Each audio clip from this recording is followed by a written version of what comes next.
algunos activos, ya que no todos son noticias negativas. Vamos a analizar también lo que está sucediendo con la plata en las últimas horas y en los últimos días. Vamos a hacerlo además de la mano de José María Lerma, analista independiente, que ya está aquí con nosotros. ¿Qué tal, José María? Buenas tardes. Hola Sergio, buenas tardes a todos. Un placer tenerte por aquí, José María, en un día que, como decía, ha empezado más o menos parecido a lo que llevamos de semana. Ha empezado con subidas, con optimismo, más allá de estos datos que comentaba de los PMIs de Alemania, que han decepcionado y han asustado bastante a los inversores, pero están empezando a darse la vuelta, están prácticamente ya cayendo todas las bolsas europeas. Quiero que nos cuentes, que nos analices un poquito por qué ha sucedido y si es cierto que está empezando a entrar cierto temor, cierto miedo a los inversores.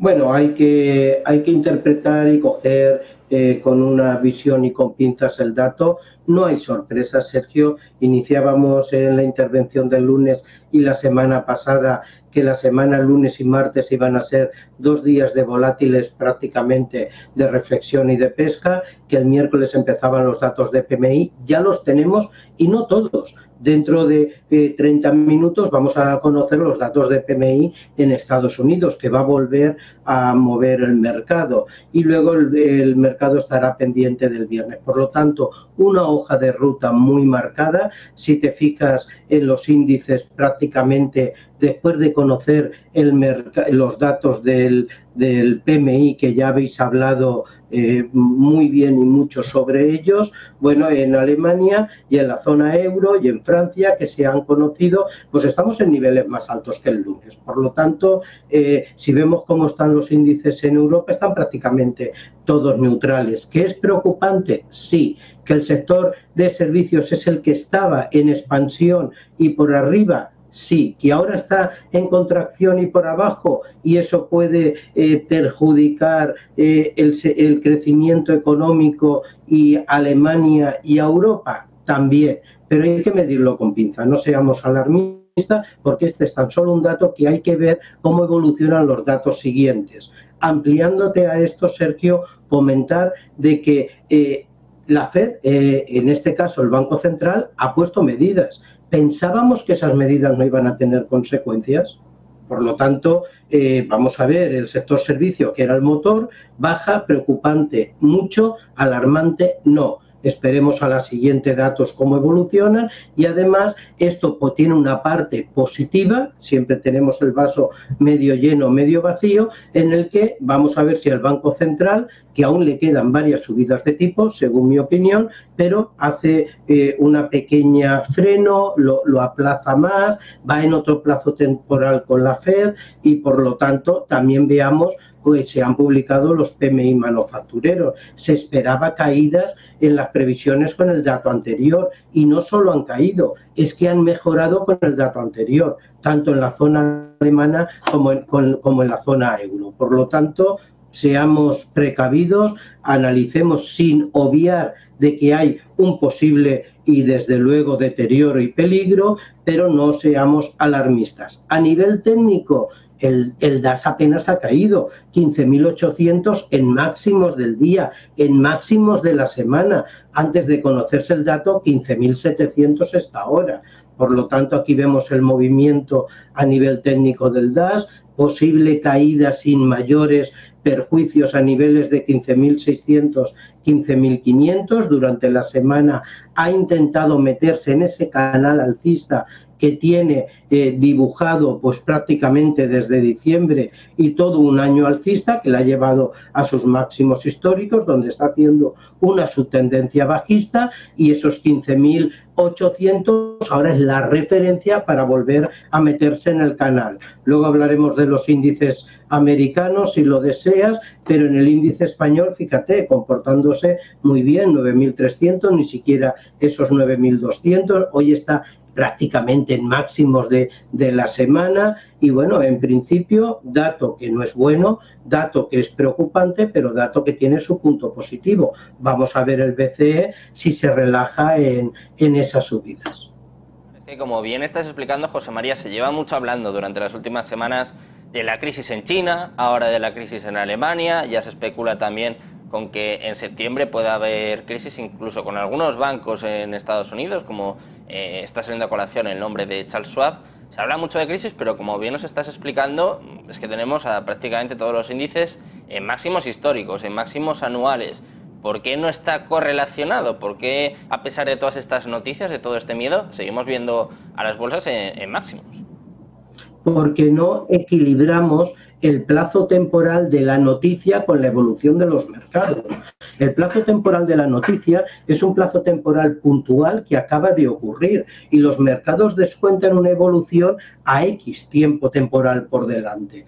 Los mercados son alcistas. Eso es una evidencia que podemos verlo como queramos. Aquí tienes el índice americano. Es decir, tenemos unos mercados alcistas, tenemos unos mercados que están recogiendo toda la evolución de todas las tensiones y no tendríamos tiempo aquí para enumerarlas desde principio de año y hace sus picos y sus valles. Es decir, el mercado Dow Jones, que ahora está en pantalla, viene con una subtendencia bajista cayendo desde los 35.400, 1.000 puntos, que además no pasaría nada si cae a nivel técnico prácticamente otros 300 o 400 puntos, como ha tocado ya en anteriores ocasiones. Por lo tanto, los mercados descuentan qué va a ocurrir dentro de X tiempo y las noticias son pasados presentes de lo que está ocurriendo. Por lo tanto, salvo y hasta que nos demuestren los contrarios, aquí tenemos cómo está evolucionando el mercado americano y que además se encuentra en niveles muy similares a los del lunes, pero aquí tenemos el SP. El SP que lo tenemos en niveles de 4.400, niveles en los que, vamos a ver, prácticamente empezaba el año y sabemos todas las tensiones que hemos tenido con niveles inferiores a 4.000. Por lo tanto, estamos en una subtendencia bajista dentro de una tendencia primaria alcista y, por lo tanto, las noticias hay que medirlas y valorarlas en su plazo temporal. Y por terminar, y discúlpame Sergio, de los índices americanos, el Nasdaq, que es un actor que se ha ido de la fiesta mucho antes que todos. Por lo tanto, aquí tenemos que se ve, es muy elocuente, como se ve el proceso alcista que tiene, ese toca los 16.000, esa bajada a niveles de soporte que lo ha respetado en 14.600, 400 puntos inferiores a los que ahora y en una subtendencia bajista que ya ha tocado soportes. Hoy conoceremos Nvidia, los resultados a mercado cerrado, importante ver la evolución, en este momento está muy neutral en positivo y yo reitero, a pesar de todo esto, mucha prudencia con mi mensaje, pero lo llevo diciendo desde la semana pasada. Estas bajadas, salvo que nos demuestren lo contrario, nos dejan, Sergio, una muy clara opción de entrada en compra en los mercados, con sus stop de pérdidas correspondientes, por supuesto. Precisamente estabas comentando uno de los puntos clave de esta semana, estos resultados de Nvidia, que ayer caía un poco y de hecho hay algunos analistas pues, que apuntaban a que esa caída repentina que vimos en Wall Street, más allá de las declaraciones de algunos miembros de la Reserva Federal, se debían a estos posibles malos datos por parte de Nvidia. No sé un poco qué esperas tú, José María, y de qué forma puede afectar tanto al Nasdaq como al resto de índices, porque claro, si hablamos de Nvidia estamos hablando quizás de uno de los activos que más ha subido en lo que llevamos de año, prácticamente un 200%. Hay analistas, hay expertos que ya apuntan a que es una burbuja todo lo que sucede en torno a Nvidia, en torno a la inteligencia artificial. Claro, en el caso de que los resultados sean negativos, ¿cómo puede afectar esto a los índices, a las principales bolsas? Bueno, y no solo los resultados negativos, sino que sean inferiores a las previsiones. Ya no hace falta que sean negativos. Si ponemos en pantalla, que a veces se ve muy bien, es que vamos a ver, está en máximos históricos.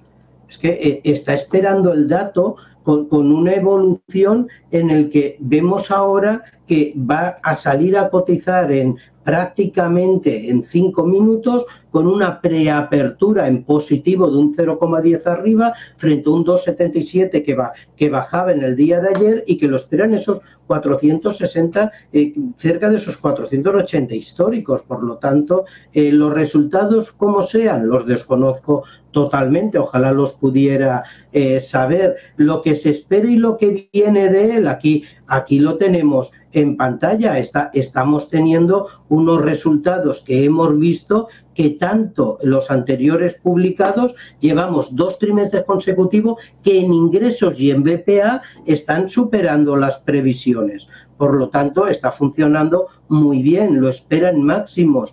Atentos porque se espera otra vez una previsión mucho mayor de ingresos y de BPA por acción. Y ya no se trata de que sean malos, sino de que no bata esa previsión. Si quedara por abajo y viéndolo arriba el mercado, indudablemente podría tener una caída. Y sería, Sergio, dentro de lo normal y natural que están haciendo cada acción cuando sale sus resultados. Y esa caída la podría incluso llevar de los 456 a niveles de 400, 405. Si por lo contrario esas previsiones las cumple, pues tendremos ese intento de ese ataque de resistencia de esos máximos históricos, que ya lo intentaba a mitad de julio, que lo intentaba en la sesión de ayer y no podía, y son esos 480. Por lo tanto, sí es importante ver cómo evoluciona, y además cuando coge a un Nasdaq en la parte de abajo rebotando, y que todo esto puede ser un inicio.